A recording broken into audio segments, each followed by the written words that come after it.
believe hour and a half or so today, testing it out. Borderline IT guy now.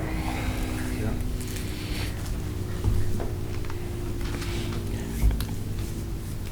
Just let me know then when Yep. we're ready.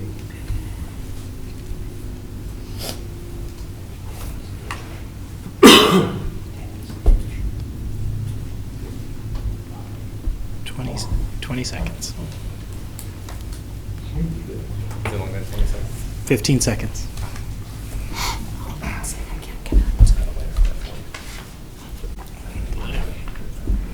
For F bombs and stuff. That's pretty good.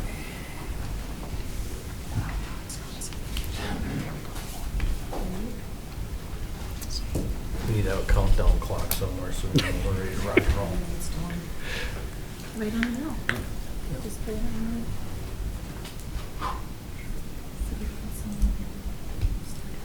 Okay, we're good. Okay. All right, so we'll call the meeting to order and we'll say the pledge. Pledge allegiance to the flag of the United States of America and to the republic for which it stands, one nation, under God, indivisible, with liberty and justice for all. All right. So before we get on with the regular agenda, I just wanted to acknowledge, we had an incident here that happened over the weekend in Fargo. We lost a police officer. Fargo lost a police officer, Jake Wallen. It's a tragic event. We've got 2 other police officers who are in the hospital recovering from their wounds. Just want to take the moment here to do a little moment of silence for them, and we hope they recover, and our sympathies to the family of the slain officer.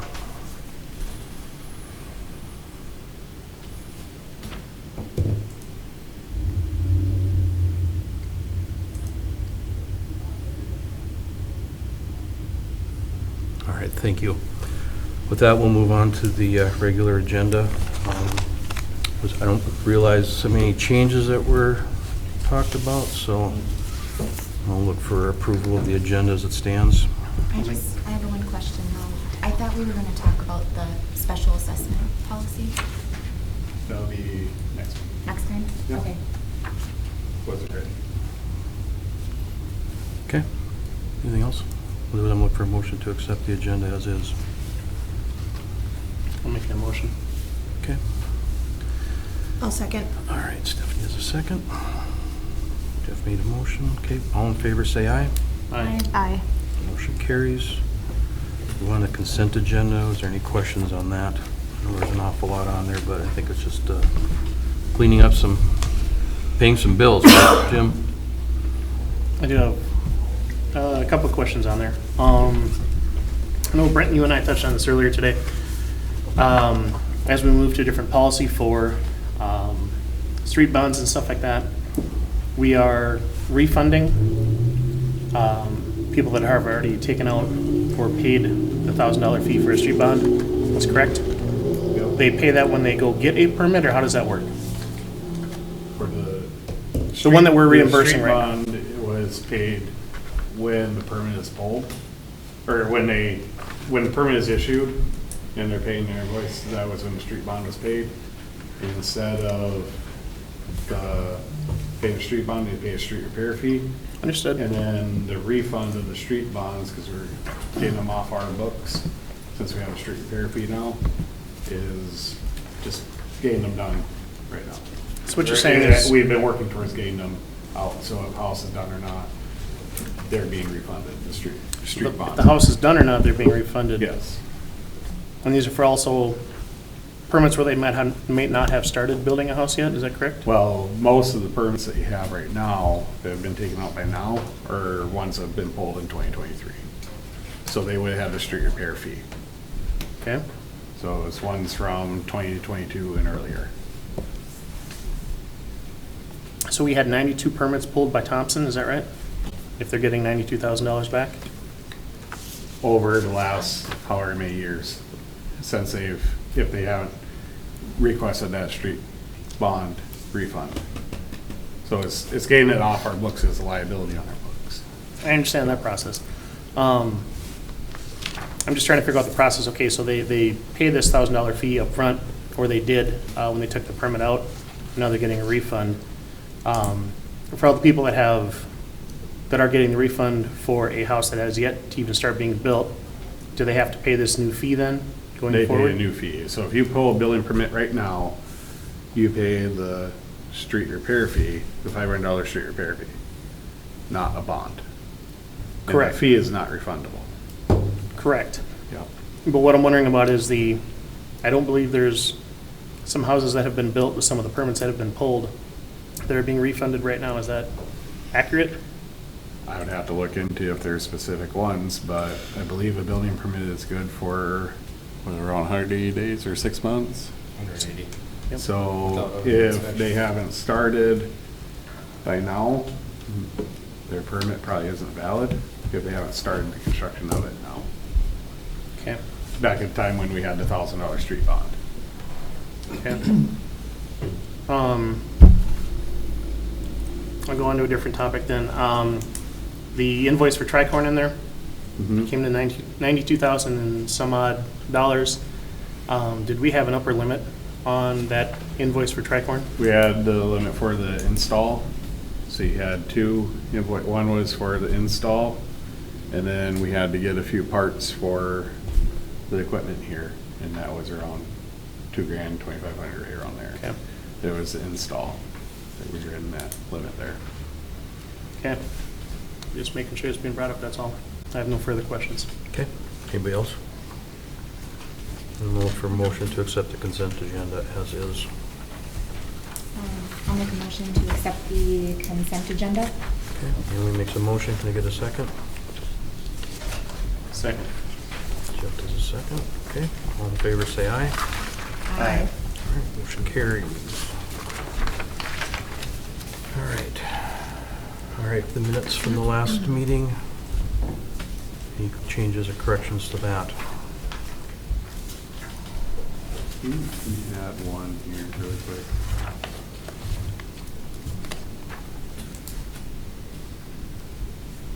Matt, you had one.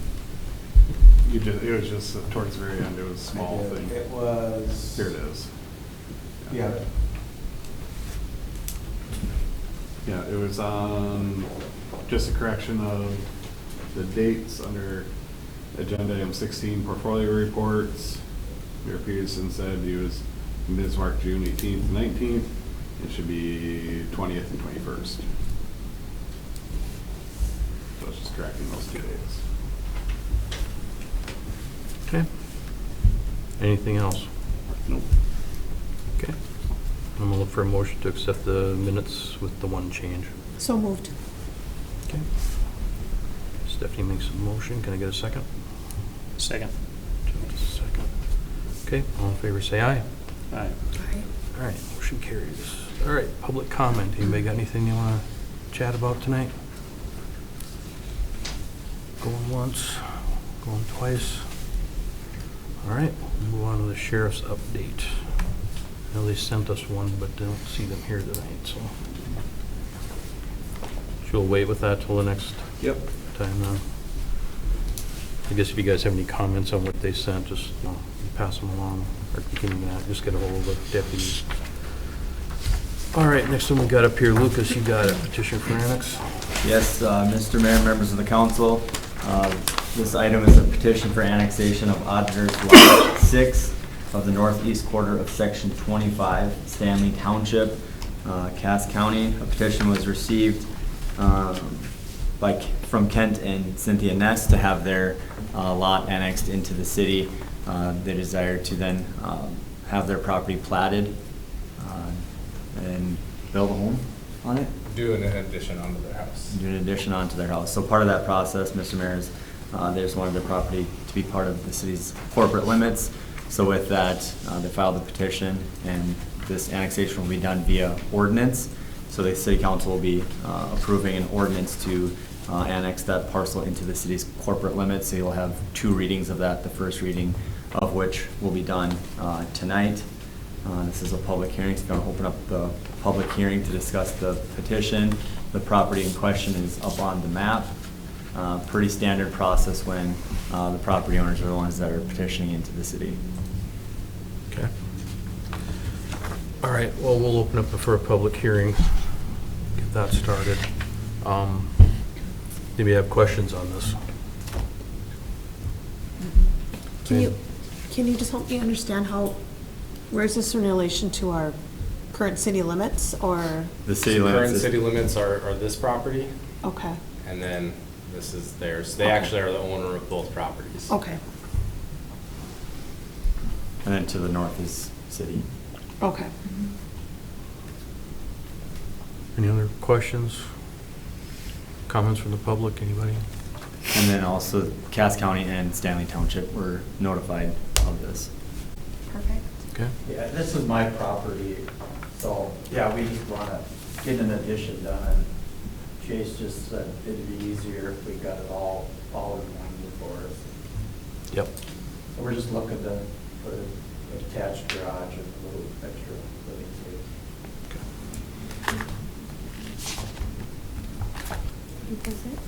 Not yet. Any other questions? Comments? Okay, if there's no other comments, I'll close the public hearing then on that.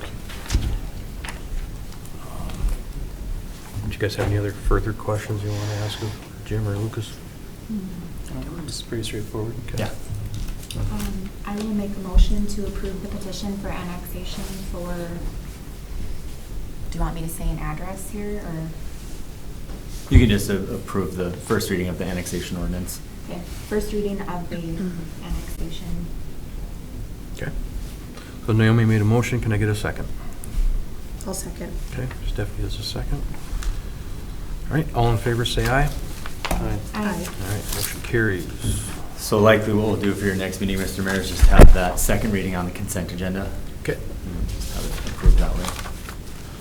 Sounds good. All right, so we'll move on to 81st Street speed limits. Brenton, what do you got? Okay, on this one, what we want to bring up to the council is just have a discussion of, would the council like to consider revisiting or visiting the speed limit on 81st Street? Can you zoom up a little bit north? They've been between 76 and Wall Avenue, and this is the main route traffic takes out, like the Lost River, River's Edge, Jubilee, that area, so Westbrook, Lazier, those developments right now for the Wall Avenue construction go out to 81st, go up to 76 and over, and when it's dry out, they can also continue out Wall Avenue and go another mile west and go south and catch 100. So that's what traffic is doing.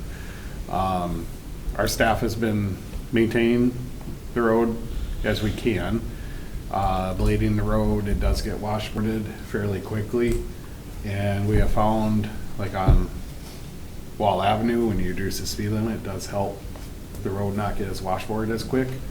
You'll have folks that are driving down that road very, at 55. It's unposted, it's gravel road, so the speed limit, I believe, is 55 miles an hour.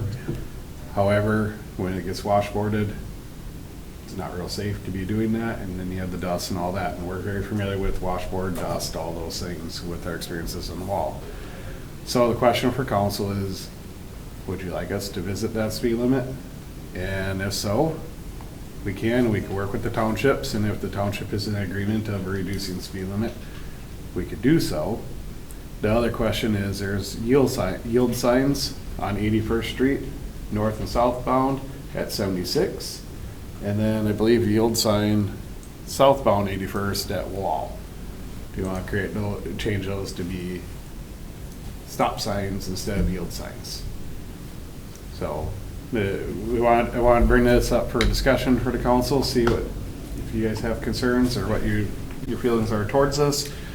Jim could answer any questions there. We were talking just a little bit ago of if you reduce the speed limit, 30, 25 or 30 might be appropriate.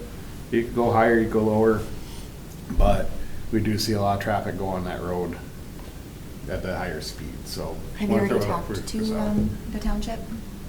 I have not spoken with them, but I don't believe that they would be real concerned about it. It's mainly Warren Township, and we're maintaining that portion, they have very little portion of the road. The little segment adjacent to Jubilee, or the equine, or the horse area there, and then there's one residence there that are not in the city, that's township. But other than that, it's, the vast majority of the road is city, so. I guess I would say as far as yield or stop signs go, you put up a stop sign, it's still gonna act like a yield sign. And that location is not gonna be any different, and nobody's gonna, I mean, I hate to say it, but they're not gonna pay attention to that, and we're not gonna have a deputy sitting there monitoring that. We don't have the resources for that, so I guess I don't concern myself with too much. The speed limit, though, that and no passing, that's the other problem, is like it's a little unsafe when people are passing on that road, especially when you have the washboard. I've seen vehicles go a little sideways on a pass, not safe. So, and that's one thing I would like to see, maybe put up a no passing zone on that road, so that we don't do that. Or at least have some ramification if it's seen, because that gets too dangerous, especially when it gets that washboardy.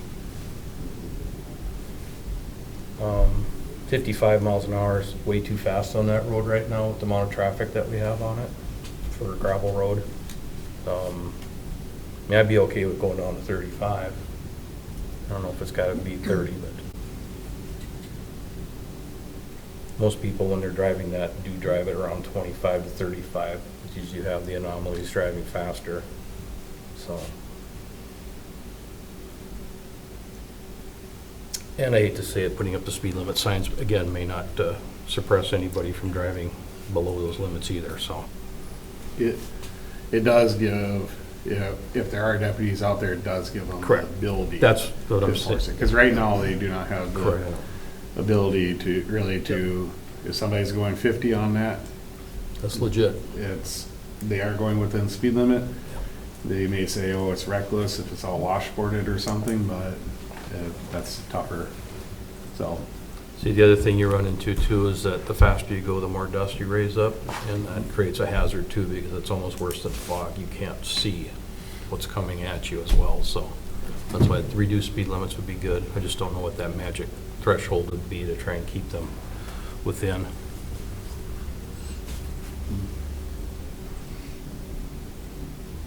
Do you guys have an opinion on that? I suppose you haven't driven that road, so. I Yeah, I don't take that road I very haven't been often. over there. Yeah, but I think I concur with your opinion, probably 35. And definitely no passing. Yeah. I mean, I haven't been out there, but I've seen it in the past, and it's washboardy with a lot more traffic. I see it would be bad. Sounds good. I think the township would get on board with that too. I don't think they're gonna have a foresee problem an with it. issue. I don't, Jim, what are your thoughts there, but I don't foresee an issue with the township of, especially being it's such a little segment that they have. Majority of the road is city limits. Do you guys have an issue with the stop sign, yield sign thing? Just because of the location. No, it's I not mean, gonna- people don't really follow the laws much when it comes to traffic anyways, so I don't really see the need to waste the money. And I apologize, one other spot in this area is on 76. I know Councilmember Landstrom, you talked about speed on 76 here Yeah. a few meetings back. Yep. Just east of 81st, east of the Cheyenne diversion, going westbound is where it changes to 55. Just east of there? Okay. Yep, so the county, our staff met with them last week, and they said they would be open to moving that speed limit sign to increase after 81st Street, if the council would like. Oh, Makes to sense. 55 So west of it. After, the gravel. west of 81st. That way, when you hit the gravel, then you go 55 instead of 55 before that intersection, because it's the yields, those are two yield signs there. Yeah. Down to 45 then? yeah. Oh, I think that'd be great. So if the council wants us to ask for that, we can do that too. So, Yep. they said they wanted a letter from us, Submit a right? request for that, you know. So we put a motion together basically stating that we want to reduce the speed limit on 81st to 35. Making a no passing Yep, zone. mark no passing zones, and then ask the county to move the 55-mile-an-hour speed limit signs to the gravel portion of West. 76, Yep. west of the diversion. Or west of 81st, I guess, yeah. I'll make that motion. Okay, Jeff makes the motion. Can I get a second? Second. Naomi makes a second. Okay, all in favor, say aye. Aye. Motion carries. Thank you. Okay. All right, Jace, you got the next one. Switch back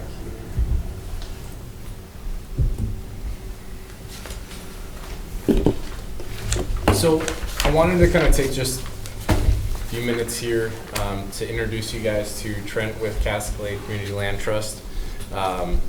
Myself and Naomi met with him, it was probably 2 weeks ago now, about just some things that we could potentially do as a partnership between the city and Cascade Community Land Trust, and wanted to give you guys an idea of what they do as an entity, and then some ways that we could potentially incorporate our long-term partnership with them to accomplishing some of the goals of the city. So quickly, just Cascade Community Land Trust owns 507 Nelson Drive right now, which is, I believe, slated to be the first Cascade Community Land Trust project in Horace, correct? And right now, they're looking for funding in order to proceed with demolition of that property. In time, it will eventually be built. What Cascade Community Land Trust does is build our income or affordable or attainable housing at a certain percentage of the area median income. And they do that a lot with grant funding, and all that trying to kind of explain really well what they end up doing. But long story short, they're looking at a community development block grant that the city would essentially submit for. We're in process of starting that grant right now, which is due July 27th of this year. And if it's awarded, then we'll go into final application, which then through that final application process, the city council has the ability to accept or deny that award before we would actually receive funds to do it. And so Trent, I'll have you come up and kind of just give a little background on what Cascade Community Land Trust is, and then we can kind of open up for a conversation or discussion. Yeah, perfect. Thank you, Jace. Trent Garretts, I'm the executive director for the Cascade Community Land Trust. Jace did a really good job of explaining what we do, and I'll add a little bit more to it. What the land trust does is we invest into properties to bring into homes to bring the purchase price down, so that way low to moderate income households can afford home ownership. Typically, we work with households that are at 80% area median income. However, we can go as high as 120% area median income as well. But typically, due to grant funding in those, it's usually 80%. Because we use a shared equity model, something very unique about a land trust is that we separate the land underneath the home from the actual house itself or the improvements. When they go to sell the home, when a land trust homeowner goes to sell it, they're going to be sharing a portion of their equity with the next home buyer. So when that next person buys in, they will be getting, again, a below market rate house as well to move into, and it should always maintain its long-term affordability for roughly 80% area median income. So our goal is to put an investment into a house one time, and then just through that shared equity model, it continues to perpetuate and maintain its long-term affordability. I had approached Jace about a month ago, I guess, in talking about the CDBG grants that are for Region 5. And looking at the property that we do have, 507 Nelson Drive, as an opportunity to test to see if the state would be willing to give us some dollars to help remove that home, with the idea that we would then build an affordable home on there for 80% area median income households. That is, when will that happen is dependent on grant funding and a few other things, some of our revenue streams.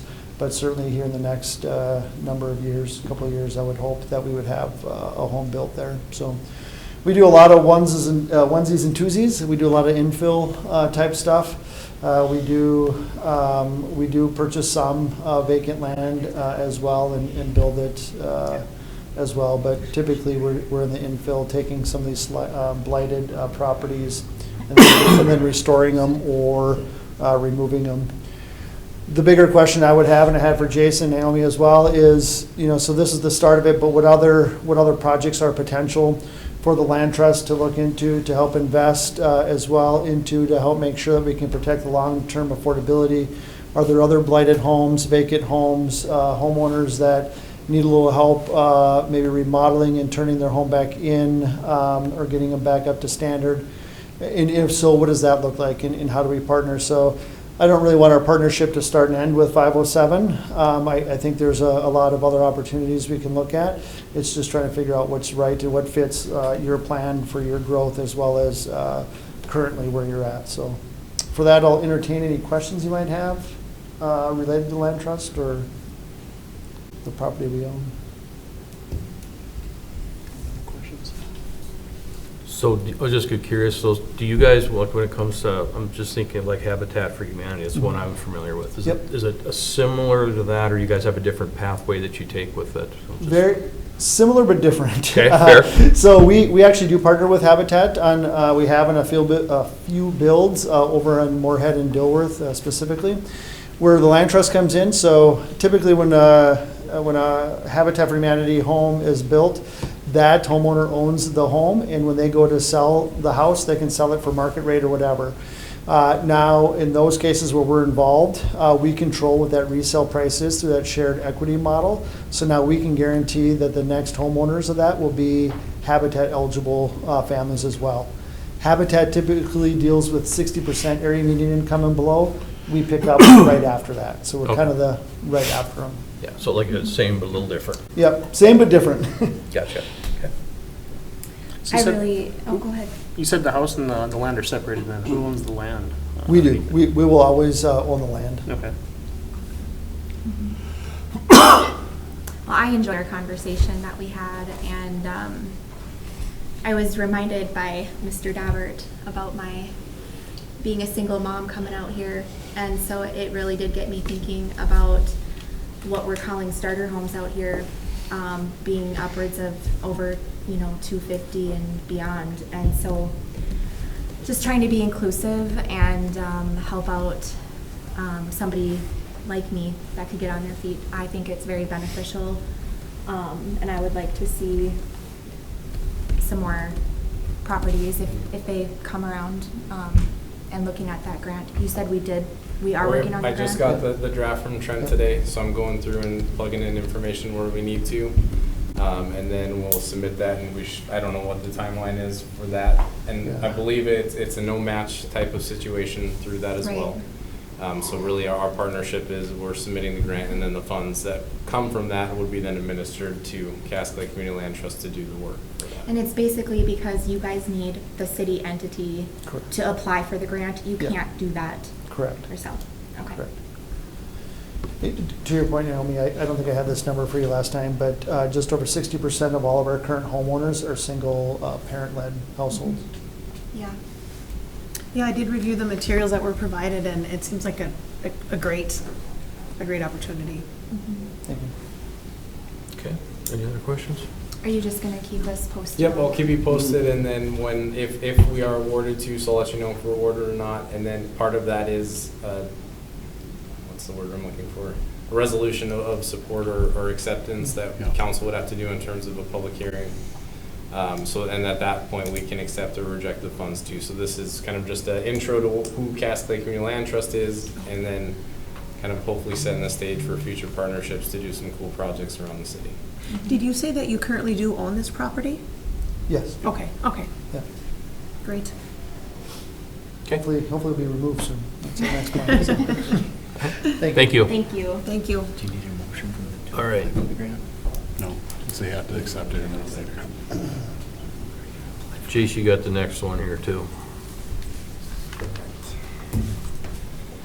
All right, so kind of wanted to run through the downtown neighborhood plan and provide you guys an update. So if you remember back in December, we brought forward a funding proposal for the downtown neighborhood plan. And then that plan utilized consolidated planning grant funds and prospective partners and planning grant funds through the state of North Dakota. In addition to that, the city council also approved an additional $50,000 to be set aside in a special projects fund. With the CPG funding being derived from a federal source, it does require a 20% local match. The original request that we submitted to MetroCog for those CPG dollars was a $75,000 in CPG funds, and with a 25% match to come either from partners in planning or local dollars, which was with that $50,000. With the initial request that we submitted, we got $42,000 in CPG funds, which had a listed match of $10,000 or $10,500, which gave us a project budget of $52,500. Earlier this spring, staff was made aware of additional CPG funds that would be dispersed from excess CPG dollars from the Bismarck Metropolitan Planning Organization. And we submitted for a portion of those funds, and we were awarded an additional $50,000 in CPG funding, which would bring our total with those CPG dollars to $92,000, which would then require a match of $23,000, which brought our project budget to $115,000. During this year's legislative session, though, funding for partners in planning was cut. The Department of Commerce is currently looking for alternative funding sources for that program. However, we don't know the fate of that program. Right now, with it being summer, I would like to try and get that RFP out to get a good existing conditions report done and get that started with public engagement while the weather is still nice. So I am requesting to utilize $23,000 of that previously approved $50,000 within the special projects fund for the proposed match for this project. I would note that within that RFP, though, we are working on language to be included that would allow us to adjust the funding source if additional, or the funding source for that local match if additional funding programs are discovered. So not closing that door, but would like to start moving forward with this downtown study, utilizing a portion of that $50,000 that we set aside. Do you have an idea of what that study is actually going to cost, final cost of it? Right now, we're estimating between that 100 to 115 right now, and I got 115 slated at the high end. Okay. So not necessarily that's all that it's going to cost, but we'll kind of get an idea of what studies are, what people are proposing when we start getting our responses back to that request for proposals. Okay, so you may need just a little bit more than what the 23 is that you're asking for? We're going to set our hard limit at 115, so Okay. the scope of that project would have to be within 115, so 92 of that would be CPG, 23 would be local match, and then if cost proposals come back and they can be under that, then we save money that way, but we're going to set the line at not to exceed 115. Okay. It gives us flexibility, though, if we have that 50,000 total. Understood. It gives you flexibility if we get into the project a little bit and decide, oh, we need to adapt or change, we have flexibility. So, and then when the project is all done, that money does go back into the general, it's in the general fund, but it's like set aside in special projects fund. It just goes back in the general fund balance when the project is done and closed out. Okay. Okay, any Remain other questions? balance. Do you have a timeline on that? I don't, if you guys are okay with us proceeding right now, tomorrow I'll send over my edits for the RFP and then setting that schedule, so we probably would be releasing that RFP probably towards the end of August, because it would have to go through TTC to approve that RFP, and then I believe Policy Board reviews those as well, so it would be end of August, early September when that RFP gets released, which then would push us probably early October for a start date for this. But if that's the case, once that draft RFP is completed, I will plan on bringing that back to City Council to review the schedule of what that plan would look like. Okay.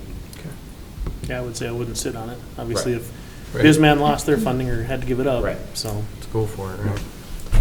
Any other questions? So you would like us to make a motion then to, Basically, a motion to utilize or not all of it, but utilize a portion of the $50,000 set aside to proceed with the RFP for the downtown neighborhood plan. do you want the specific dollar amount to 23, or what are you looking for? It should go up to Probably, 230. yeah, let's call Not it to 30. exceed? 30 gives you flexibility, and then Okay. if we need to come back, we can. okay, so not to exceed 30. So we want to make a motion with that? I'll Jason, make that motion. okay. Jeff made a motion, can I get a second? Second. Ellie is a second, okay. All in favor, say aye. Aye. Motion carries. Right, Jim, you got the next one. Yes, Mr. Mayor and Council, what we have is the Water Sewer Storm and Street Improvement District number 2022-12, the Rivers Edge Second Edition. Bids for the project were received on Tuesday, June 20th. The city received bids from 6 contractors: Dakota Underground, KPH, RL Larson, Ryan Contracting, Park Contracting, and Meyer Contracting. A bid tabulation was provided in your agenda packet. The apparent low bidder was Dakota Underground with a base bid of $15,250,000. $12,668.71.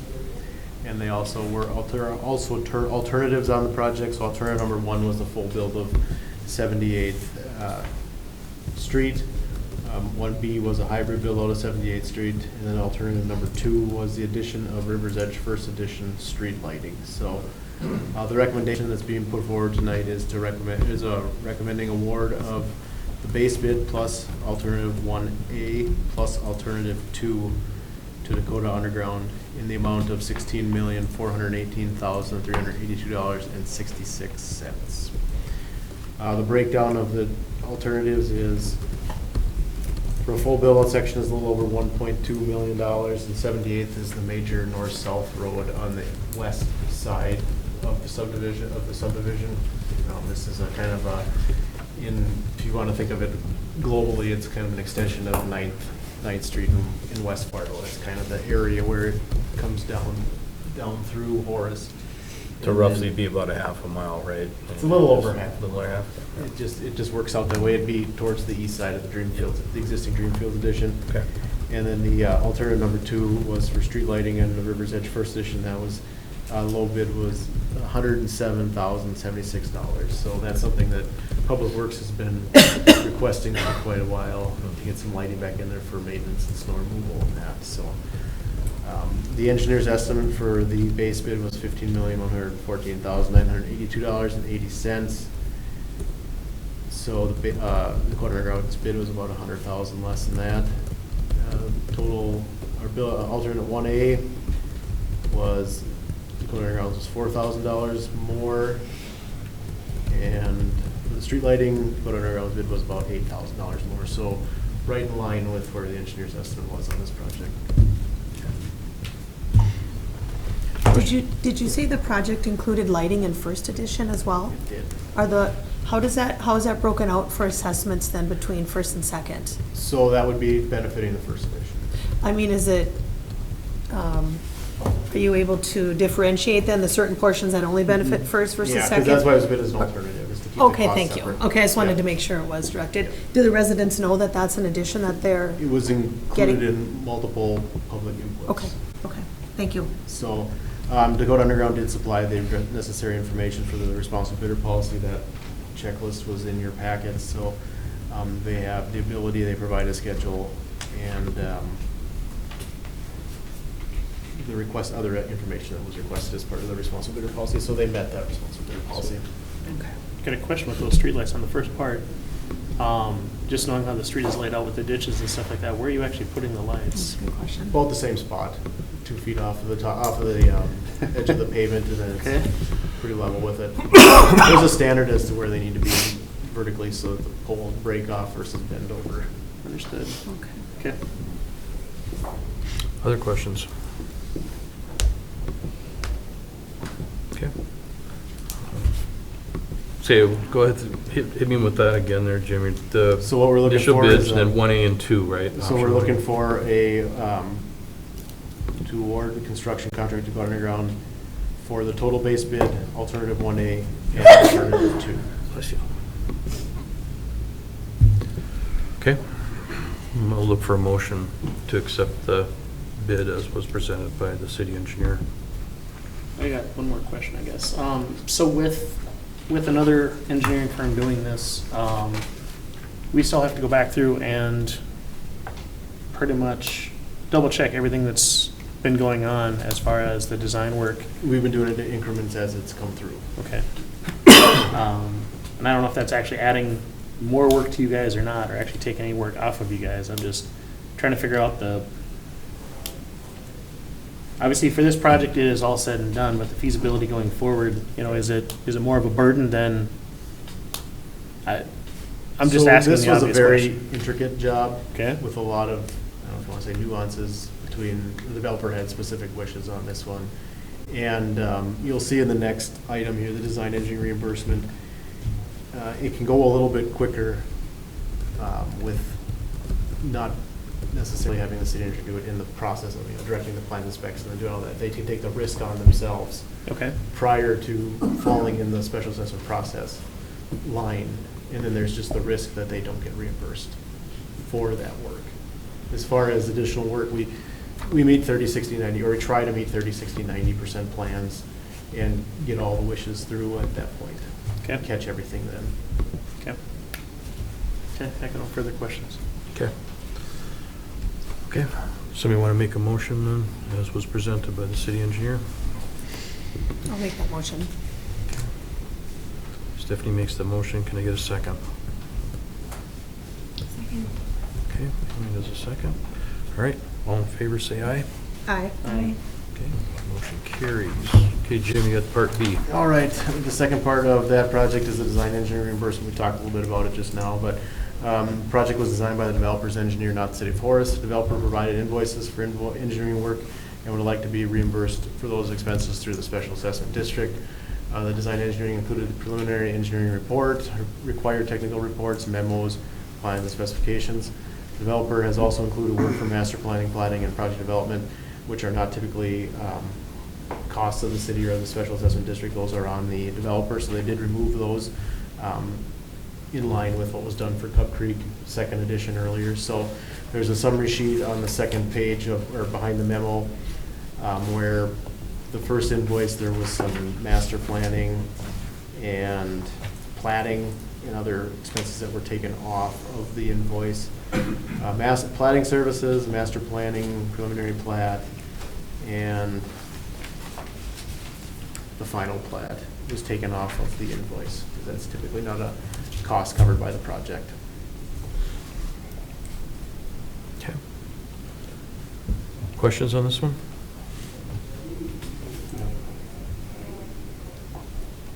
Okay. No. If not, I'm gonna look for a motion to accept the reimbursement. I'll make the motion. Okay. Jeff makes a motion. Can I get a second? I'll second. Stephanie gets a second. All right, all in favor say aye. Aye. Aye. Motion carries. Jace, sign variance app. So the application before you this evening is a public hearing for a sign variance application for 7951 Jacks Way, headquarters bar and grill. Per Horace City Code 17.16.16, the maximum area of a single sign within the C2 district is 60 square feet, and the maximum total area of all signs within the C2 district is 2 square feet per front foot of the building, abutting a public right-of-way of 50 feet or more in width. The applicant submitted a proposal for a total of 3 signs to be included on the face of the proposed restaurant space. The face of the proposed restaurant is approximately 92 feet, which would allow for 184 square feet of total signage for the building. The total square footage of all 3 signs proposed is 153.42 square feet. However, the proposed square footage of one of the signs exceeds the 60 square foot allotment for a single sign by approximately 31 feet, or square feet. The applicants are requesting a sign variance from the maximum sign area of a single sign within the C2 district. And Horace City Code 17.16.2 allows for the city to grant a variance for signs in accordance with the procedural and substantive requirements of the city's land use code. On June 27, 2023, the Planning and Zoning Commission voted 5-0 to recommend approval of the sign variance request for headquarters bar and grill, citing the aesthetic of the proposed signage in terms of utilizing the provided space on the existing building, and inflexible signage standards for corporate entities creates an unfair advantage over local entities when it comes to advertising. Staff would confirm that recommendation and does recommend approval of the sign variance for headquarters bar and grill. As a reminder, this is a public hearing, and the applicant is in attendance this evening as well if you guys have additional questions. Okay, so we'll open up for a public hearing on this one. Anybody in the public make any comment on that? Council members have any questions? No, I'm excited that they're here. I think looking at the pictures, it looks great. I was at the planning and zoning meeting when they presented it, so I don't see any issues with it. Okay. You guys, any questions? I don't. One more time for the public, any comment, questions? Okay, then I'm gonna close the public hearing. And anything else on that? I think you pretty much said. Yeah. Was there anything you wanted to add more, Jace? No, Okay. Then I'm going to look for a motion to accept the planning and zoning recommendation for the sign variance. So moved. Okay, Naomi makes a motion. Can I get a second? Second. Jeff does a second. Okay, all in favor say aye. Aye. Okay, motion carries. Bigger's event permit. Brenton, you got that one. Okay, it's a follow-up from our conversation last council, regular council meeting in regards to street closure request and special event permit. They also asked for fireworks. Talking with the owner of Big Ears, Kelly Visto, indicated that he would drop his request for the fireworks, so he's dropped that. As for street closure, we asked them to provide us with some information for addressing the facade of their building. We didn't have that in time from what we agreed on when he would have that, so we did not request or did not ask to have a special meeting with council on that. Therefore, we did not request County Road 17 to be closed. I spoke with Kelly Visto today about that and asked him if he'd like me to bring up to the council closing a little portion of Center Avenue, just across from the back end of Big Irv's there. He said yes, he'd appreciate that. So he's asking if they close Center Avenue from really County Road 17 or generally around there to about where their property line ends or that ballpark area right there. I didn't see an issue with that from the staff perspective because it does give them a little bit more room for a street dance, but it is all the way. Makes So- me a little nervous. I mean, we got yards like right there. But it wouldn't be interfering, stop at the driveways before the driveway's there. So that way folks could still access their property. So then I'm assuming the band would be in their parking The lot? band would be in their parking lot, yes. They've indicated that they would have security. They have 6 or 7 security people lined up for security, and they've coordinated with the sheriff's department for security also, or to have a deputy present, because they're supposed to have a deputy present. And then as for time, which goes in the next part of it, but just bundled together, they originally asked for midnight, or from noon to 2 a.m. We refined that down to 3 p.m. to 1 a.m. And he asked if he could have music until 1 a.m. So, and that's his reason is that's where they've been able to do before. And I said I'd bring that up for consideration of council. The last time we were talking about it is, does it go till midnight or 1 a.m.? And that was where we were talking last time, if I remember correctly. So I said I'd bring up his request, forward to council, and you guys can discuss to see what you'd like to do. I think about the only concern I have is I know on the east side of where he's at, you've got a couple of residentials right next to that property. Is he gonna put up some type of a corral from his property across the road then to stay out of the neighbors' yards? You could request them to have some sort of. Because I'd like to do that, at least some way to keep people from wandering over into their yard and even possibly, across the road, then if they're gonna block the road, they could do that, but then maybe curve it a little bit west just to try and keep people from interfering in in the neighbors' yards, because I could see that happening if we don't do something like that. I still have a question on parking. Did they leave their numbers the same, their estimated numbers at more than 1,000 people? He had not given me any updated numbers, so. Okay, where are they all gonna park? I'm assuming. it'll be Typically, on- just like Bean Days, they park on the streets. Yeah. A lot of times folks will park on the streets throughout the area, they'll. As park long where as they we can. work with the fire department to make sure this doesn't get blocked off back here, because people are gonna park over here, and then if you have to rope something out for the fire department, we should do it ahead of time, ask city staff to do that. I mean, I'm all for them having fun, but I am very concerned with blocking off this side road. The band is pretty much in these people's, like, right in their backyards. I know they're close to, even with it being on the street, but it's a little bit further away than, like, right there. I guess if we get any complaints from them in the future, I would hope we wouldn't do that again. I'm concerned. Will there be, or should there be maybe some conversation with these close residents?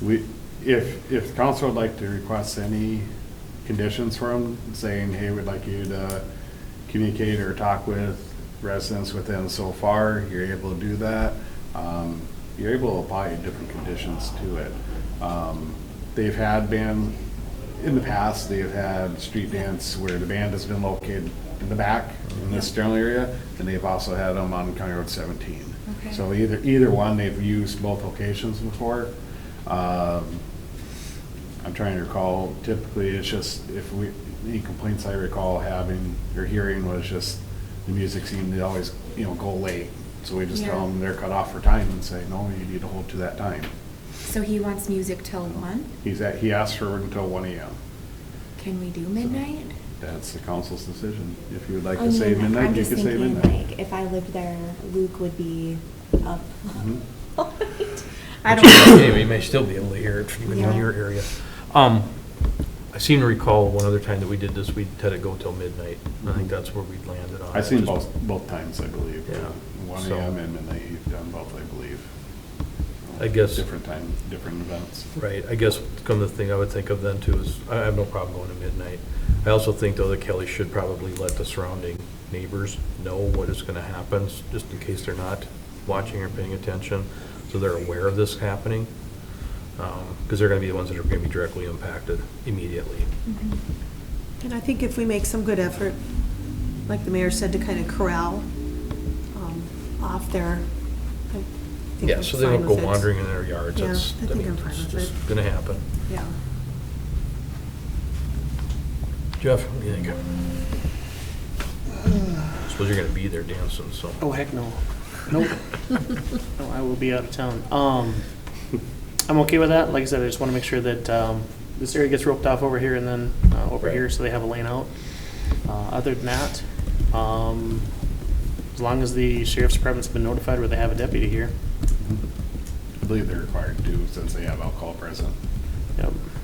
Aaron, is that something you want to talk with Kelly about as far as keeping area access here? Or do you want the city to work on that? Well, it's not just access here. I mean, for example, what about the road right east of those residential ones? Is it possible for the city to just have one side be no parking?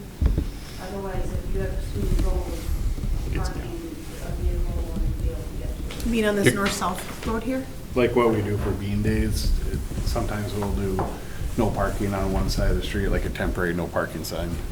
That's. Do you want that up, because they're more than likely going to park up here north of the senior center too, same trick. Do you want us to put no parking signs there too? Yeah, so, well, the problem is it's not just for us to get out. What if there's an emergency, like a medical emergency or something on one of those residents on that road? It's our concern. Yeah, can you just put up no parking So you signs? could- You know, if council would like us to have no parking signs, we could do that. It's direction that you guys would like us to have required, it'd probably be better that Public Works does it, not Big Herbs. Right. Right, I agree. Then you know it's done. I wherever would they want it. the boys So, to take care of that, I Yeah. guess. If we could just do Were we that. talking on one side of the road or? One both? side. One side? One side, yeah, because otherwise it gets. Because I'm sure people are probably going to be parking. Well, that's the thing, these back roads over here, there's really no room for parking Right. anyways, not just because of the width of the road, but, I mean, the driveways. Yeah. So the question I'd have is no parking on one side on the following streets. So I have Nelson and Center. So Center would be right here. Yeah. And then we're talking Nelson. Yep. Are you talking Dakota, Thuy, Mickey, any of those? I don't think you're going to have as much traffic going up like Thuy and I stuff, for think they're gonna example, because park you have back Wall here. Avenue closed. Yeah. I think they're really going to kind of stop around the senior center, that area, but. Yeah. Just so I could tell our staff what specific streets. So I have Nelson. For sure, Nelson. Nelson and Center. Yeah. Is there any other streets that you would like us to address? Aaron, is there any other ones that you'd like us to be aware Our of? other concern is how are you going to barricade it off? I know that Keller had mentioned last time as well about what kind of barricades are going to be in place to prevent someone from driving through into the crowd. Well, they usually are putting up their those big cattle panels is what they're probably gonna be doing. The stock panels is what they usually put up. In the past, for bean days, they've used semi-trailers across the roads, but I don't know if they're gonna do that this year. You can ask them, you can always ask. And it's, Well, I mean, you that's should have something access that to should them. be discussed with the sheriff's department, Mhm. not, I guess, us, but. Well, I just think we should tell them, maybe, using the stock That's fine. things. Cattle gates. The Yep. cattle Stock gates, gates, yeah. whatever they are. And then, midnight, and make sure that he talks to the residents. I'm good with that. Yeah, that's fine. Do we have any kind of flashing lights on our barricades? Just so people can actually see it? I don't think I've I don't seen believe any they're in the flashing, but past. they're that reflective. Okay. Why am I drawing a blank? Reflectivity. Yeah, it's, when the Passive headlights shine, reflect- it's even brighter. Tape, yeah, the tape. Yeah, Okay. yeah. Okay. Then we also put in there about the no parking then on Center and Nelson on the one side of the road. Missing anything else? That should cover it. Should cover it. All right. Guessing you need, yep, so you gotta make a motion then for that. Well, then, let's, all right, let's do that first, and then we'll do the special event permit, keep it separate. You could bundle them together. Okay? Yeah, you could just do it all together, that's fine. Okay. Somebody want, any other Make that changes? or- motion. Okay, Jeff makes a motion to do the list and allow the event permit then, correct? So just so you know, what I have in here, so indicate the motion would be to approve street closure of Center Avenue from County Road 17 to the east boundary of Big Irvs, Yep. to have that area barricaded on the east boundary where residential homes are. Barricaded on the west. And barricade on the west where appropriate. Yep. For the city to work with, or city to have no parking signs put up for this event on Nelson in the center, On one side of the street. on one side of the street. And for Biggers to notify residents just to the east there of the event going on, so they've communicated with them. And then city staff will also work with fire to rope off any area necessary Here at the fair. for the fire hall. However, also the expectation is Biggers to make sure that area is maintained. Okay. So, is that, did I cover everything? Making sure you have the motion? Okay. All right, I have so I have Trudeau on. that the- is your motion. Yep. Okay, Jeff's gonna need a motion, can I I get a made it very second? well said. You did, Stephanie, or made a second? Oh, I'll second. Okay, checking. Okay, Jeff made a motion, Stephanie did a second, so all in favor, say aye. Aye. All right, motion carries. Moving on to 15. And the music until midnight. Okay. Yes. Yes. Yep. Here's Yeah. that one, so. Thank Yes. you. Yep.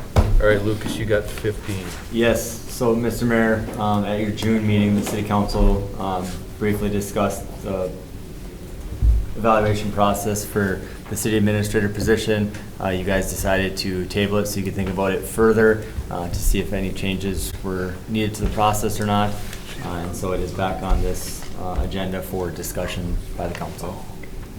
Okay.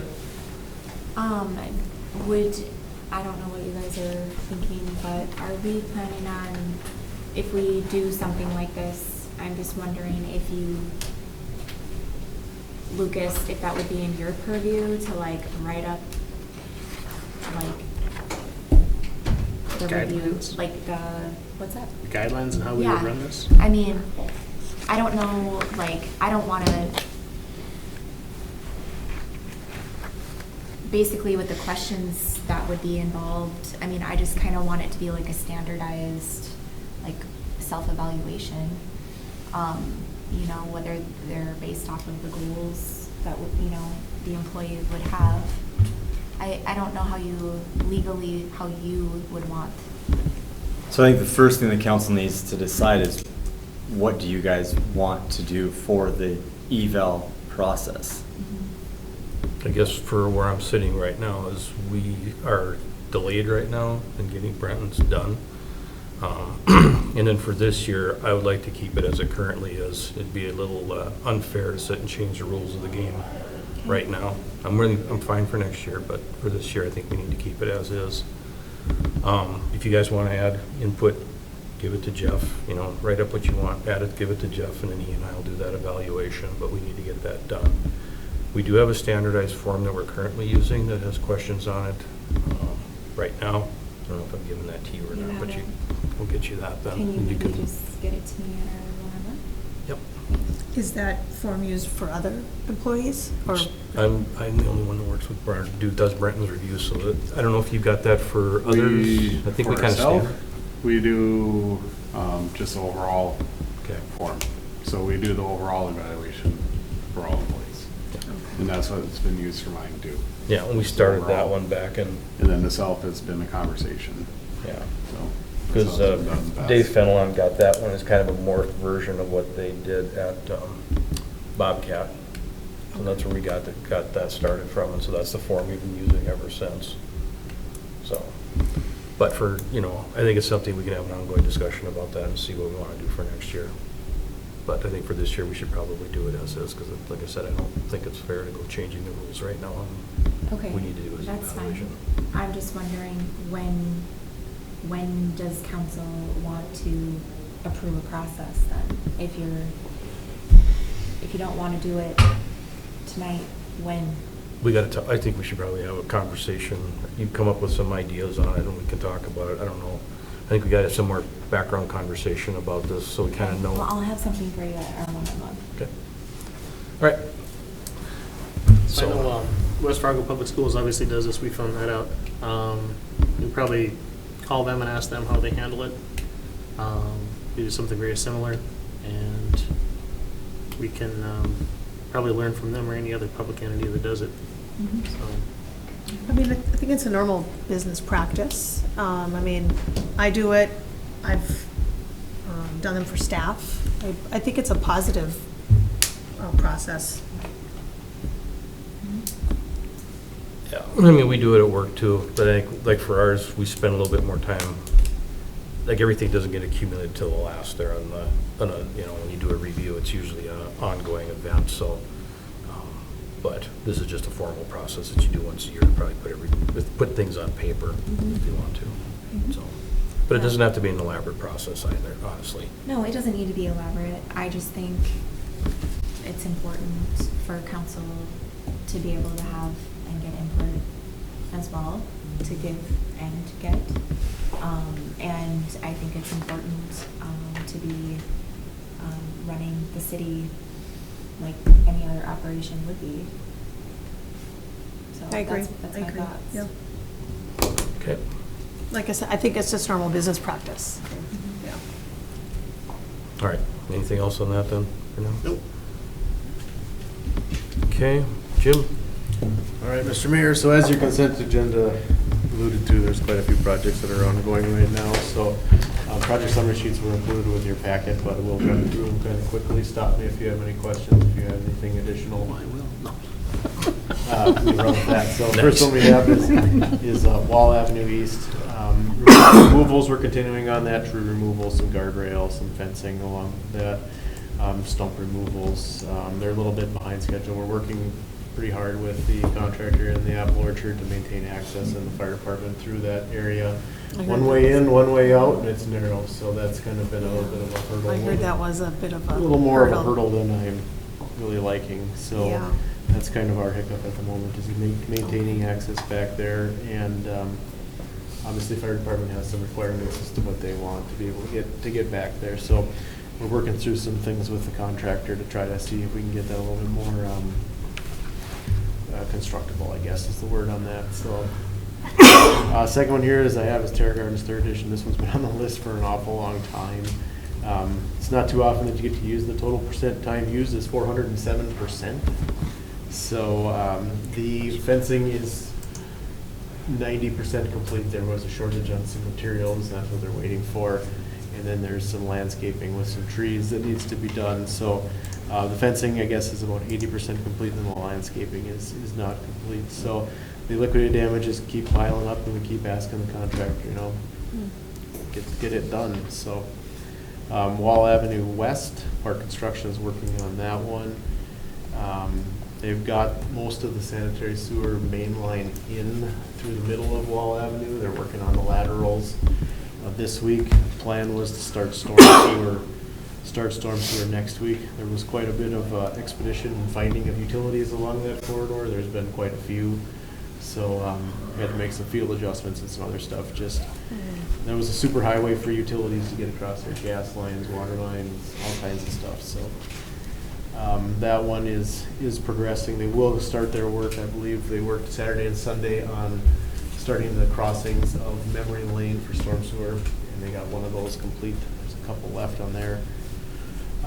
They have been working quite a few weekends to get things caught up and keep things moving. That one does have a really tight deadline, and they've been putting a lot of effort into getting that. Yeah, So, they really look like they're working all the time when I gaze down that way, so yeah. that's good. Yep, so hopefully they're being productive when they're doing it. Southdale Farms 4th and 5th. Southdale Farms 4th is done. Our project manager went through with the city's project manager this afternoon and toured the site, went through some things to open it up prior to contractors, to home builders, I should say, not to contractors, to home builders. I believe that will happen relatively shortly. Southdale Farms 5th edition, which is a tied project with that. Curb and gutters in, the paving's in. They had quite a bit of the sidewalk formed. We're going to pour sidewalk here today, tomorrow, and Wednesday. And then street lighting will come in after that. So that one is progressing along too. So the Pocket Park is complete. The site grading, topsoil, seeding, mulching. I don't know if you've seen any of that up there, but that's complete. Let's see. Maple Lake Estates Edition, 62% complete.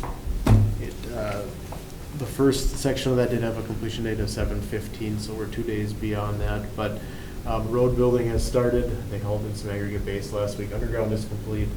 Aggregate base and fabric was done last week. They're hoping for curb and gutter late this week, like Friday, and then paving after that. So this is about 4 blocks worth of stuff. Patch on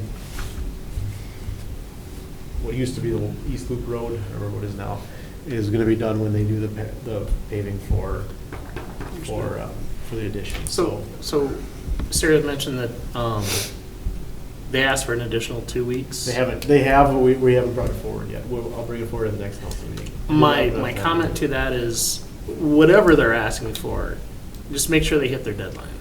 I'm fine with what they're asking, just make sure you hit your deadline. Right. If you're going It's to getting a adjust it, little- make sure it's yeah. Yes. Don't shoot for 2 weeks and say, well, we need another 2 We weeks. need another extension. Right. Just make one Yes. new deadline. Yes. And make it. 66th Street, they've been working a bit. There was some poor subgrade on that, so they did a little excavation, subcut, hauled the material out. Been farming dirt. As soon as they got it open and mixed up nicely, it rained last week on Tuesday, so they had to start over on that.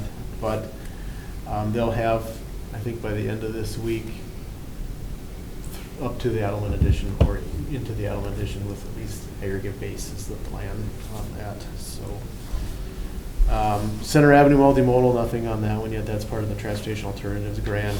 That one is just some striping and some curb and gutter. Shared use path phase 3, you've probably seen that on the northeast side of the roundabout. They've stripped the topsoil. They're starting to haul in some borrow. They are about 2 weeks behind of what they had set for their schedule, and we've been reminding them every week that you said you'd be here this week and you're not, so kind of pushing them along on that side of it. So they have been, like I said, they worked a little bit last week and then they're working today. Arrowwood 3rd edition, all the concrete is done. They have to do some shaping of some earthwork. The chicken coop and other stuff, other encroachments were removed from the Arrowwood 3rd property, so they can get back in and finish up the last little bit of storm sewer that they have to Look good. that they have to complete. And then That one has a completion date of August 13th for final completion, so I think they're on track for getting that done. Cub Creek Second Edition, right now, they've put quite a bit of effort into it. They've had 3 underground crews and a dirt crew out there working, so they have been making some pretty good progress on that. We're working on the Lomar F, some pond excavation, sanitary sewer laterals for the milestone of September 21st for the How areas. far are they still behind? What's that? How far are they still behind on that though? So right now, they're 17% complete in this one. I don't see a time on this one as far as what it is. So they've completed 6% of the project in the last month. So I don't know why there's a total time using this one. I'll find out for you. Fair enough. But the completion on the west side of Drain 27 is September 21st. So they do have all the sewer in, all the water in, and storm sewer, but they'll be working on storm sewer. The water, they're almost done with, that's what it was.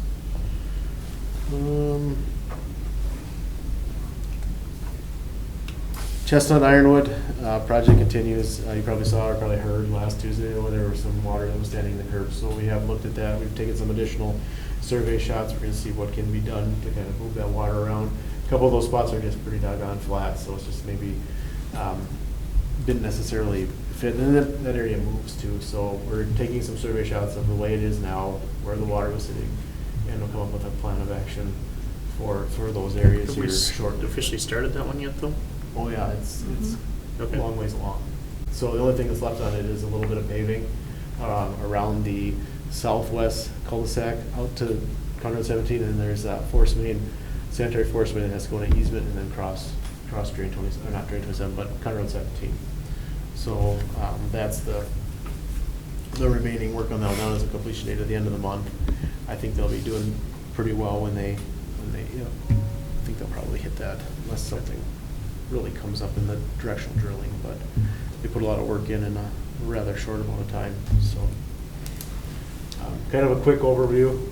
Any questions come from that? The north end of 66th, North end of 66 where it ties to 64. where they had the problems with the, was it the sand veins up there? So they installed 4 wells. Dakota Irrigation, I believe is what the company's called, out of Oaks. Came up last week. They've installed 4 wells, and they have to pump that for 2 weeks to get the water level down. They're finishing up the last well. From our staff meeting, they said they were finishing up it today. Okay. So those wells will be going. The contractor did have some success with their, I won't say makeshift way of dewatering, but just rock and a trash pump kind of. This is a little more heavy duty than that.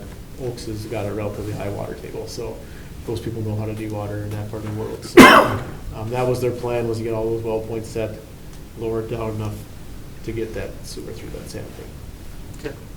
So from the consent agenda and from this, there's quite a few projects that are fairly close to being done. There are, yep. That being said, it might be worth Paul or somebody to put a post out on our page to make sure that if residents do have something that needs touch-up work, to get it in sooner than later so we can close out these projects. Yep, so as part of that consent agenda, you had the certificate of substantial completion, and along with that was the punch list. You can see on a couple projects that punch list is rather extensive and it tends to keep growing. I saw that. That's a bit of a problem. Looks like it was growing. Yeah, so to hit on those, the water replacement project, the certificate of substantial completion, we need to get that. That's a form that they have to fill out and then agreed upon those dates.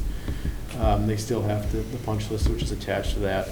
The connection to Cass Rural, we had the semifinal estimate to Key Contracting and the certificate of substantial completion. Right now, we're just still in the public notification period. The plan is still August 1st to go on to Cass Rural's line, and that's where we're at right now. Lift station 14, that one was a final estimate. Balancing change orders was a negative amount. We didn't have any change orders on that one. It just was went the way it was supposed to, and with little fanfare on that. So when you talked about 66 on the north side there's a Cass Rural Water Project bringing a line over from the ground storage reservoir in Fargo. And that's probably what you've seen along 76th Avenue, because that's part of it. There's a line that comes across on So that's 64. fresh water or sewer? That's water. Oh, okay. That's drinking water. It's not So the big there's, pipe, though. there's a line, there's a line that comes down Veterans Boulevard 57. Yep. And it comes across on 64th, ties into the 64th Avenue project. 64th Avenue has 16-inch water main that comes down to the water tower. And then they come back around down to 76th and across on the north side there. You've seen that when you go into town. Same line feeding that. So Okay. Cass Rural is working on getting a larger volume of water this way. So there is some talk of them continuing down. I think they actually are all the way to 100th Avenue. Okay. With some water main. So Do you know when the completion date of that is?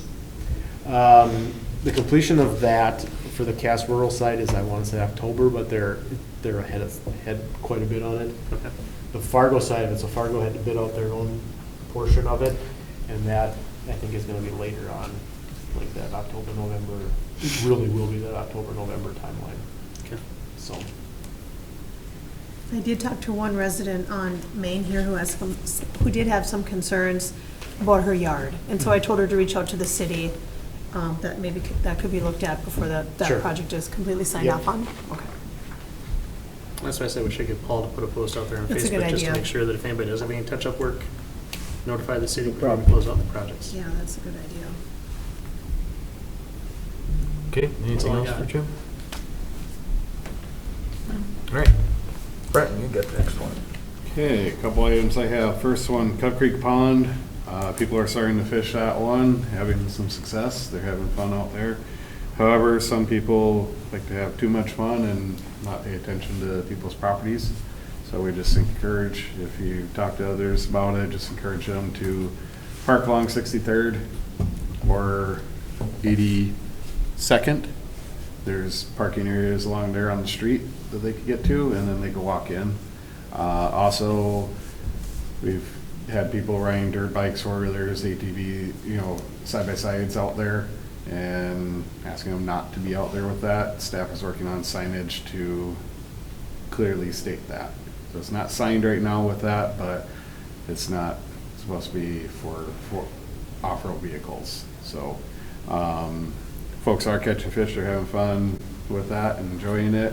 We want to make sure that we have a amenity that is going to be there last and works with the community. So How often are we gonna put fish in there? Cause it's I'm fishing worried game, it's they're already- stocking it. Fishing game stocks it. So it has been hit pretty hard, I know Yeah. that. People are out there and they're catching good-sized perch and they're enjoying it. So that was one thing I was talking with our staff today of, hey, next time we talk to Fishing Game, ask them to make sure they keep it stocked well. So that way, it gets a lot more pressure. I think you get will over time even continue getting more folks from even outside of Horace going there, because you don't have very many fishing options in the metro. So, but either way, we want to make sure that people are respectful of homeowners and they're not going down their property lines to get to a spot easier or quicker. There's plenty of access along, especially when Cub Creek Second is done. You'll have 83rd on the south end and 63rd on the west side, so you have quite a bit of access right there. So, but just more of a reminder and to let you guys know that we're working on signage for that. Mosquito spraying, also that's more of a reminder that mosquito spraying is triggered based on trap counts. So we work with Cass County Vector Control. Once they have trap counts that are, I believe it's over 50 mosquitoes or something like that per trap, then they go out and spray when the weather conditions are right. If it's too hot, too windy, or raining, they can't spray, but we try to get out there as soon as we can to spray. I know folks have been hit up, we've been hit up about spraying, saying, hey, how come we're not spraying or spraying enough? And also this is timing based on the hatches of these mosquitoes. So we're out there when the traps indicate it's time to do so, and it is all a timing thing. Aerial spraying, we don't do aerial spraying. We're set up a lot of times where we can, if we absolutely had to, emergency type situation of it, but we've not really been there. We've been very effective with our truck-based spraying, even if we had to come in, hit it one night, and then come back a night or two later and hit it again. Our truck-based spraying has been effective for Horace. a lot of the reasoning behind that is, if you look at Horace, quite a few of the houses are along the river. If you do aerial spraying, you have the tree canopy that prevents that chemical from getting down where we have the worst mosquito numbers. Truck base, you're under the canopy, so that's why it's been more effective for us, so. Plus, it's a cost factor, too. It is a You can huge do a cost. lot of driving To to do, pickups. to do aerial spray of Horace would probably run around, ballpark around 10 grand each time. So it gets very costly very quickly to do that.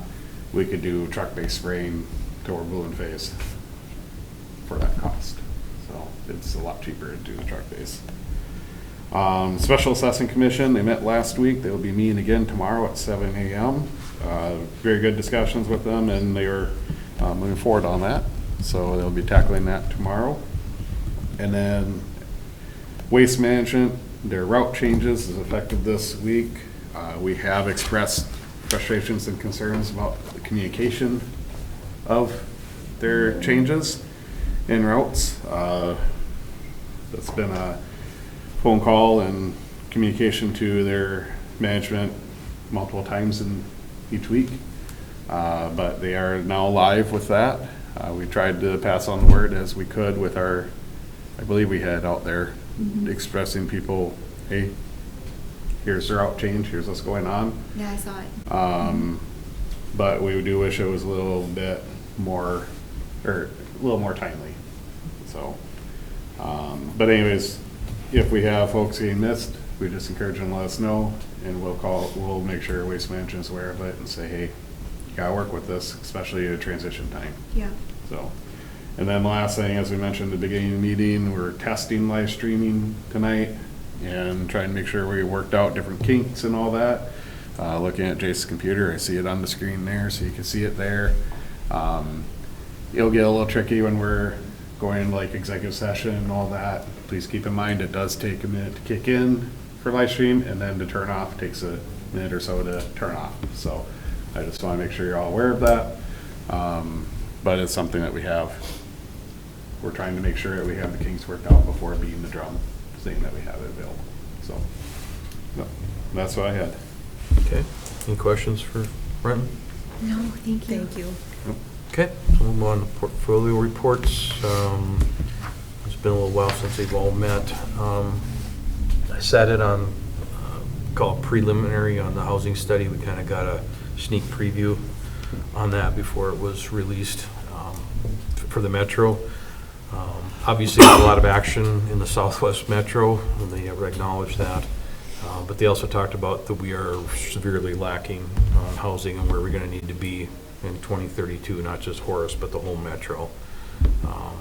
A significant amount of houses that we're looking at, and also the affordability. Obviously, with what's been going on in the Metro, housing is no longer affordable for people like it used to be. So there's going to be starting to have some more conversations about that and what that's going to look like. I think soon here, there's going to be a group that gets together to start coming up with some ideas on that. I just haven't heard when they're going to get together yet. You sat in on that one meeting. I did. That's so you know. Jace, you've seen that one, and so, yeah, we're probably going to get some more information out about that, kind of narrow down some of those things that they talked about. So, the League of Cities event where we had listening sessions around the state. They had one in Fargo here, it was a couple weeks ago, providing feedback on some of the things that have happened through the legislative session, and then some things they're currently looking at. League of Cities is concerned about the initiated measure to get rid of property taxes, because they're concerned about what their replacement is going to be for that and the viability of that option. So there's eyes watching that right now. More on that, I'm sure, as we go. So that's probably it for what I've got. So, okay, Sarah's not here. Naomi, what do you got? I don't really have any updates, do I, Jace? We met with fire, some representatives of fire. Oh, yes, we met with the fire department just to kind of go over the new, like the ordinances that we're going to be working on, and answered questions and had some more thoughts to process a little bit there. So we did that. And that was Met with Yeah, Which we that was discussed. brought up. We met with Trent. It was a really good conversation. I'm really happy with that. So I'm excited. I hope you guys can get excited with me on that. But I did have a question. Maybe I should have asked you, Brenton, during your portfolio. I kind of forgot. Did we have any updates? I know at the last meeting, there was public comment about the pond in Maple Lakes with Lynette Weber. Public Works is working with the county, I believe. They are understanding they've addressed the mowing of the cattails and they're waiting for a county. I don't know. I guess either one of you, if you had concerns over it, if it wasn't addressed or mowed properly, but when I talked to Public Works, they indicated that they took care of that mowing and it was in the county's hands. Right. Is there any? Is that what you're referring to, or are you referring to the drainage? I'm talking Well, about the it's- drainage. What you referenced was the drainage, but the county was going to go shoot the ditch to be able to address the drainage. However, their issue was the cattails and the weeds in there, so they're asking for the city to go mow it out. And that's why I asked our Public Works staff to do that. So if in certain areas not addressed yet, I can bring it up again. with Oh, Public I don't Works, know. so. I'm just wondering. Yeah, but they indicated that they addressed that area and the county was to be looking into that part, so, but I can bring it back up with them again. I just want to make sure, when people bring something up for public Yeah. comment, that we absolutely are following up with Yeah. them. So, that was all that I really had, right? Okay. All right, Stephanie, what do you got? I'm excited that we're back to live streaming. I think that's a great resource for residents. And we just continue, we're kind of in the home stretch here of planning of the Horace 150th. Paul has done an excellent job of putting that all together, and we have a wonderful core group of committee residents that have been working really hard to put a great event together. So I'm really excited about that. That's where I've been directing my time. Okay. Jeff, what do you got? Okay. I forgot to ask Jim earlier. Naomi and I took a drive down to the lower south side of the tracks down in my area and went around the neighborhood. It was fun. We had some questions from some residents out there on the ponds and what the city plans on doing with the area right beside the ponds that are just still black dirt.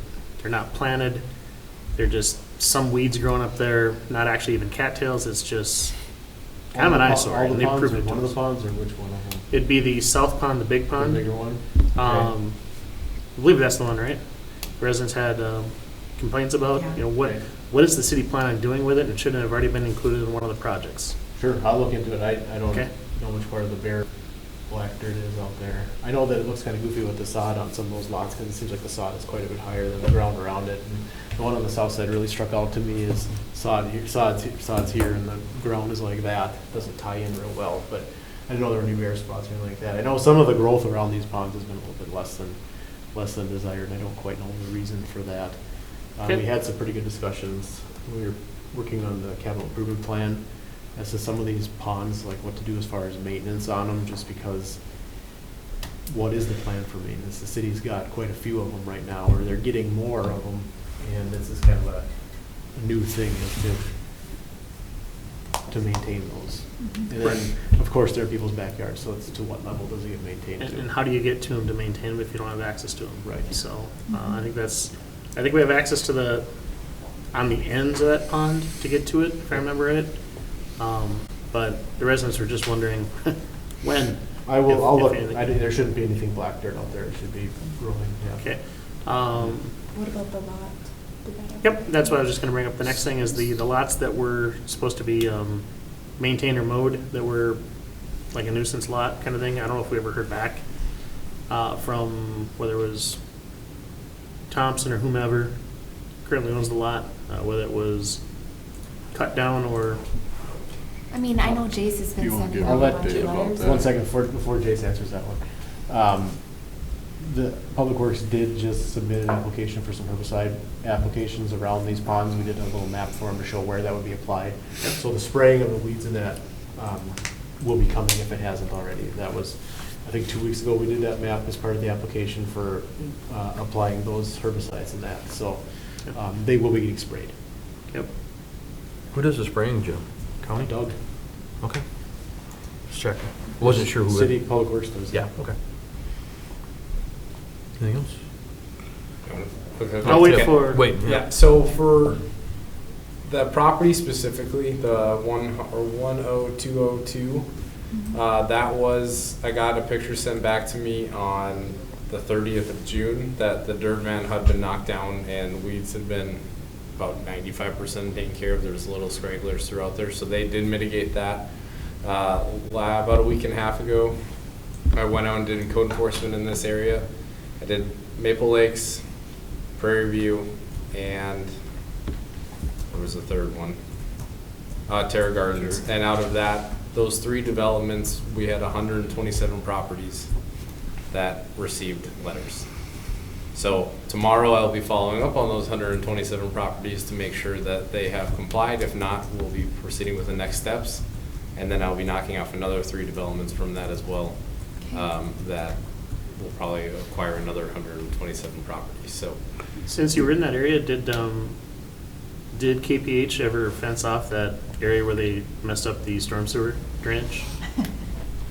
Noemi had a great picture beside not it. that I recall, but They don't have a fence around it yet? I'll double check tomorrow when I'm Okay. out there. I thought there was.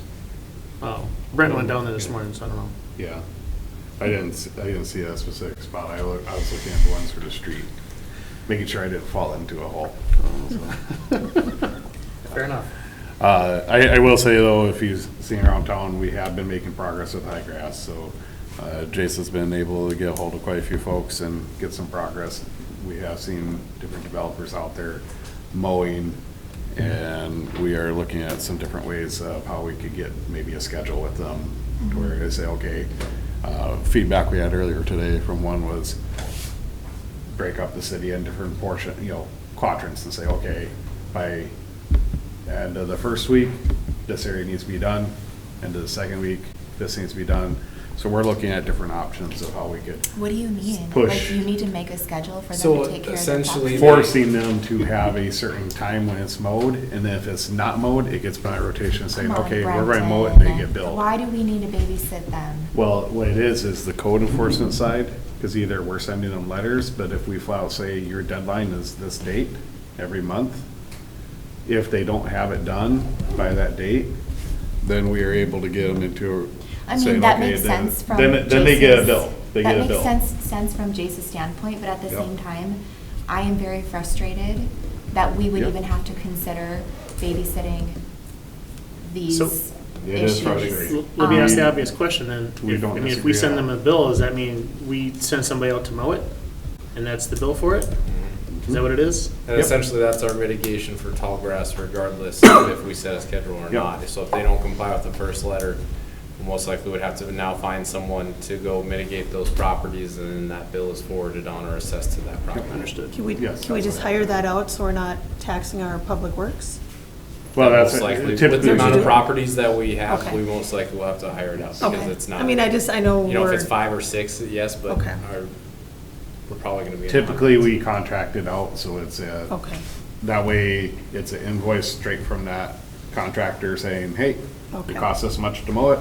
Okay, here you go, and we apply it towards that property. Either they get the bill for it. If they don't pay that bill, then it's a lien filed against the property, or it's a special assess against the property. That's what happens.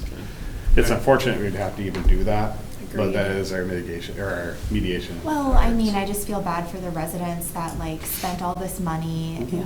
go into a brand new home, Mhm. maybe it's their dream home, and then they're looking at trash and weeds up to their Mhm. legs, so. Okay. Yep. And other than that, the only thing I got for MetroCog, I sent an email to most everybody here except for Lucas. He's not special. About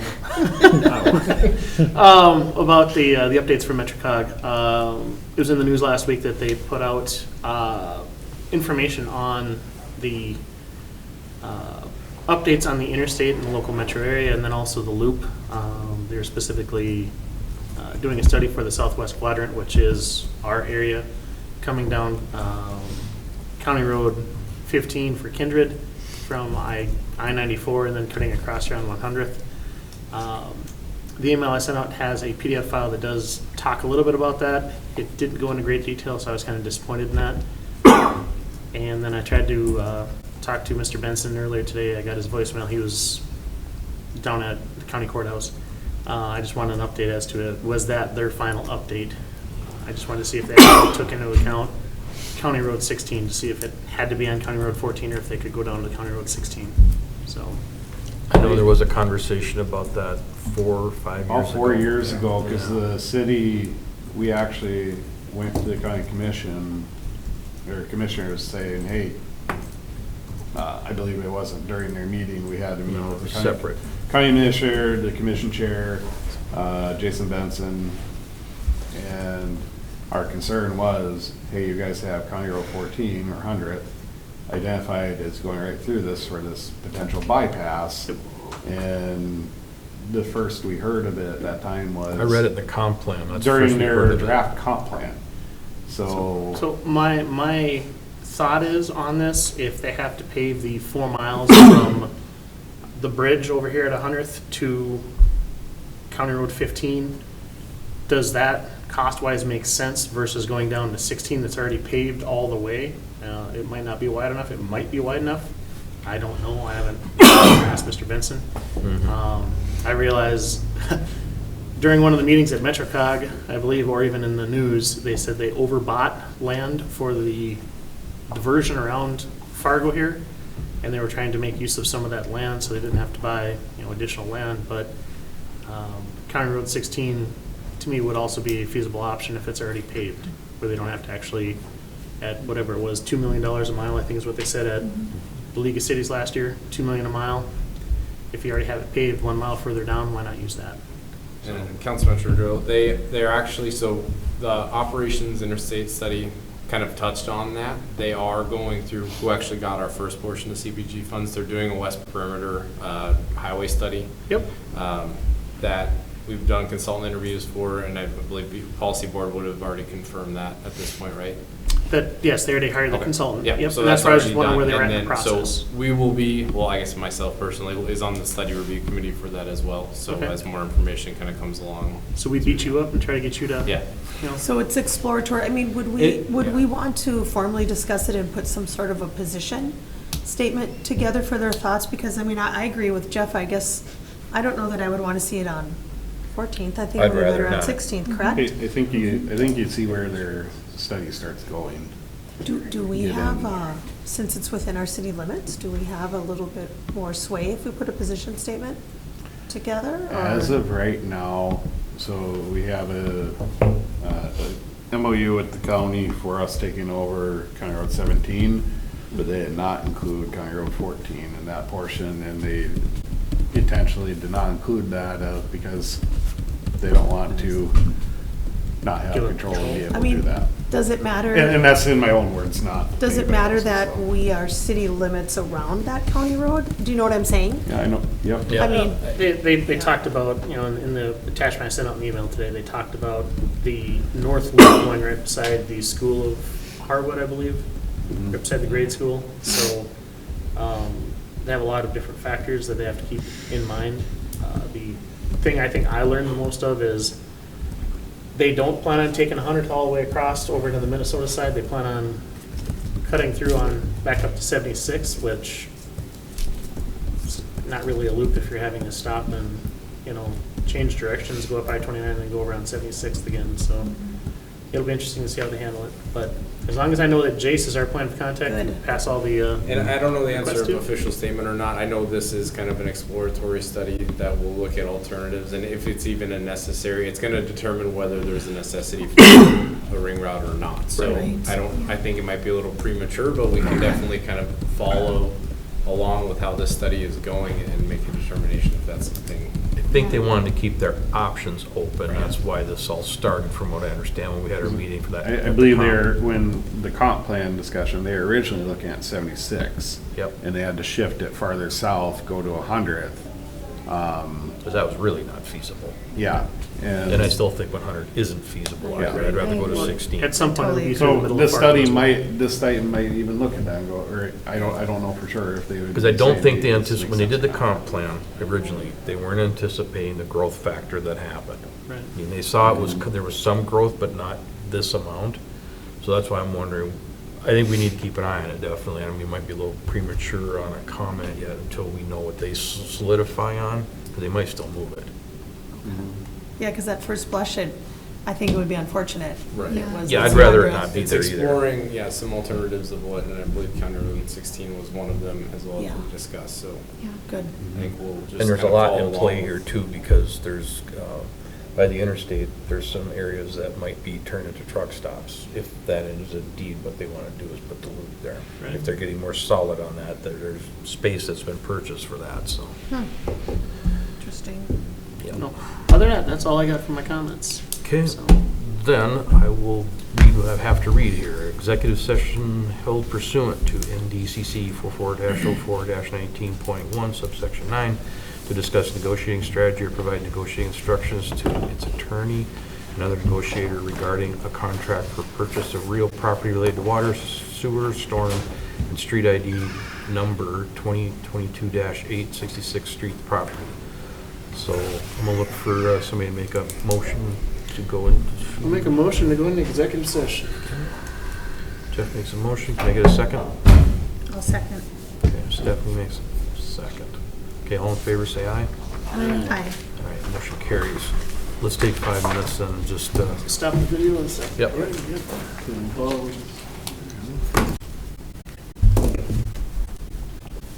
Now we wait 40 seconds.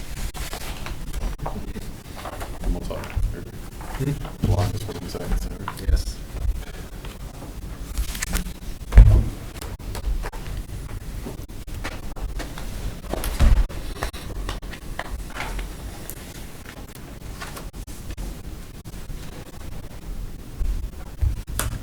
Yeah, we're back, okay. Okay, so now that we're back into regular session, again, the suggested motion would be to approve the purchase of the McInnes, Brennan, and Gable property at $3.35 for water, sewer, storm, and street improvement district number 2022-8. Okay, I'll make that motion. okay, Jeff makes a motion. Can I get a second? Sure, I'll second. Yeah, gives a second. All right, all in favor, say aye. Aye. All right, motion carries. Then with that, I'll look for a motion to adjourn. So moved. Makes a motion. Can I get a second? Second. Jeff, all in favor, say aye. Aye. All right, Aye. we're done. Now we can go eat.